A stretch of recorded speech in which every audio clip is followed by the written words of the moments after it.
जय शिवराय. मी सागर. महाराष्ट्र धर्म या युट्यूब चॅनलमध्ये आपणा सर्वांचे स्वागत. काल आपण पाहिलं की मुंबई लोकलमध्ये एका 22 वर्षीय तरुणाचा खून झाला. हा खून अगदी अत्यंत क्षुल्लक कारणावरून झाला. कारण होतं की पावसामुळे दरवाजा बंद करायचा की उघडा ठेवायचा, या अत्यंत क्षुल्लक कारणावरून तो वाद झाला आणि तो इतका टोकाला गेला की त्याचं ते खुनापर्यंत ते पोचले. आज मुंबई शहरामध्ये, महाराष्ट्रामध्ये कायदा आणि सुव्यवस्था जिवंत आहे का, हा सर्वात मोठा प्रश्न या निमित्ताने उपस्थित होतो. आणि हा प्रश्न रोज उपस्थित होतोय, कारण रोज अशी एक तरी घटना घडते की ज्याने कायदे आणि सुव्यवस्थेचे धिंडवडे निघत आहेत. परंतु आपलं गृह खातं झोपलंय का? लोकलमधून लाखो प्रवासी प्रवास करत असतात आणि अशा लोकलमध्ये जर आपण असुरक्षित असू तर पोलीस करताय काय? रेल्वे पोलीस करतायत काय? गृहमंत्र्याला, गृह खात्याला लोकांकडे पाहायला वेळच नाहीये. वाढती गुन्हेगारी यांच्यावरती अंकुश ठेवण्याचं सामर्थ्य आता गृह खात्यामध्ये राहिलेच नाहीये का? कधी काही मुंबई हे शहर हे अत्यंत सुरक्षित मानलं जायचं आणि याचं संपूर्ण श्रेय हे मुंबई पोलिसांना होतं. कारण मुंबई पोलिसांचा धाक हा संपूर्ण मुंबईसह महाराष्ट्र नव्हे तर अखंड देशामध्ये होता. तो आज धाक राहिलेला नाही. पोलिसांवरती हात टाकले जात आहेत. रोज दिवसागणित रोज एका महिलेवरती अत्याचार होतोय, एका बालिकेवरती अन्याय होतोय. कायद्याचा धाक हा गुन्हेगारांना राहिलेलाच नाहीये. आज मुंबईमध्ये, महाराष्ट्रामध्ये मराठी माणूस असुरक्षित झालाय. रोजच्या रोज आढळणारे परप्रांतीयांचे लोंढे आज जीवन जगणं कठीण करून टाकलंय. आज मुंबईसह संपूर्ण महाराष्ट्रामध्ये अमराठी लोकांचा जो काही धडगूस चालू आहे, जी दादागिरी चालू आहे, ही सरकारला दिसत नाहीये का? पद्धतशीरपणे मराठी माणसाला त्रास देण्याचं काम सध्या चालू आहे. मराठी माणसाला नामोहरम करून टाकायचं, ही संपूर्ण मुंबई ताब्यात घ्यायची, हे संपूर्ण षडयंत्र आहे. मराठी माणसासाठी ठोस पावलं टाकताना हे सरकार दिसत नाही. खरंच अत्यंत मनाला वेदना होत आहेत की कसा प्रवास करायचा. आपण कुठेही मराठी माणसावरती, कुठेही मराठी भाषेवरती अन्याय झाला की आपल्याला राज ठाकरे आठवतात, परंतु निवडणुकांच्या वेळे आपल्याला ते आठवत नाही. आपण मतदान करत नाही. चिरीमिरीसाठी, पैशांसाठी, 5-50 हजार पैशांसाठी आपण आपलं मत विकून बसतो आणि नंतर पश्चातापाने डोक्यावरती हात मारून घेतो. हीच वेळ आली आहे. आज लोकांची मानसिकता इतकी विकृत होत चालली आहे. याची कारणं काय आहेत? अत्याचार होत आहेत, खून पडतायत, न्यायालयामध्ये आपली प्रकरणं चालू आहेत.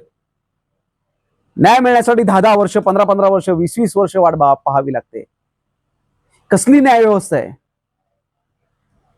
दिवसा ढवळ्या सर्वांच्या देखत खून पाडले जात आहेत आणि तुम्ही 10-10 वर्ष केस चालवता. 10-10 वर्ष त्याचे निकाल नाही आणि 10 वर्षानंतर पुराव्या अभावी निर्दोष मुक्तता केली जाते. ही असली कसली न्याय व्यवस्था?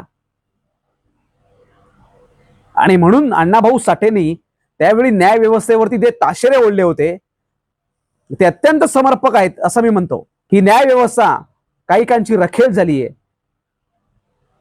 ही संसद देखील हिजड्यांची हवेली झाली आहे. मी माझी व्यथा मांडू कोणाकडे, कारण इथली न्याय व्यवस्था भ्रष्टतेने रंगीन झाली आहे. अशा अत्यंत परखड शब्दामध्ये त्यांनी न्याय व्यवस्थेवरती ताशेरे ओढले होते. आणि आज काय चालू आहे? तेच चालू आहे. लोकांचा न्यायालयावरचा विश्वास संपूर्ण उडलेला आहे. कोणाकडे बघायचं, कोणाकडे न्याय मागायचा? आज त्या 22 वर्षाच्या तरुणाचं संपूर्ण आयुष्य ह्या प्रकरणामुळे उद्ध्वस्त झालं. त्यांच्या आई वडिलांवरती काय वेळ आली असेल? 2 दिवसापूर्वी ही घटना घडली. त्याच्या अगोदर काही महिन्यांपूर्वी मलाडमध्ये एक घटना घडली होती, तिथे पण एक खून पडला. परंतु आपलं पोलीस खातं याच्याबद्दल काहीच करत नाही.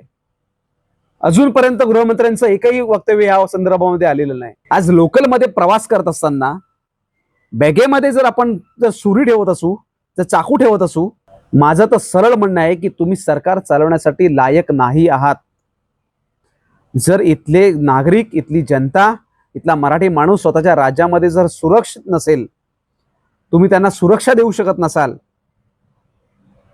तर तुम्ही सरकार चालवण्यासाठी नालायक आहात. परवा 6,000 फुटले, त्यांना Y+ सुरक्षा देण्यात आली.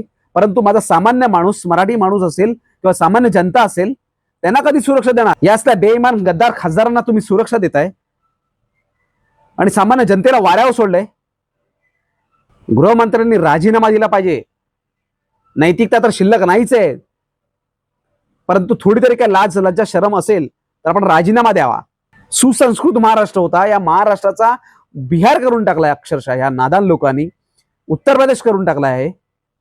जोपर्यंत आपला मराठी अस्मितेचा कट्टर हितचिंतकवादी सरकार जोपर्यंत या महाराष्ट्राच्या राज्यामध्ये बसत नाही तोपर्यंत अशा घटना चालूच राहणार आहेत. हे अत्यंत अत्यंत धक्कादायक आहे.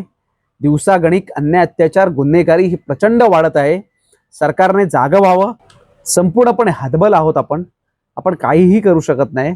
म्हणून माझी संपूर्ण प्रवाशांना विनंती आहे की आपण संयमानं राहावं, संयमानं बोलावं, सामंजस्याने प्रवास करावा. कुठेही विनाकारण वादविवाद करणं आपण टाळावं. यातच आपलं हित आहे. जय शिवराय.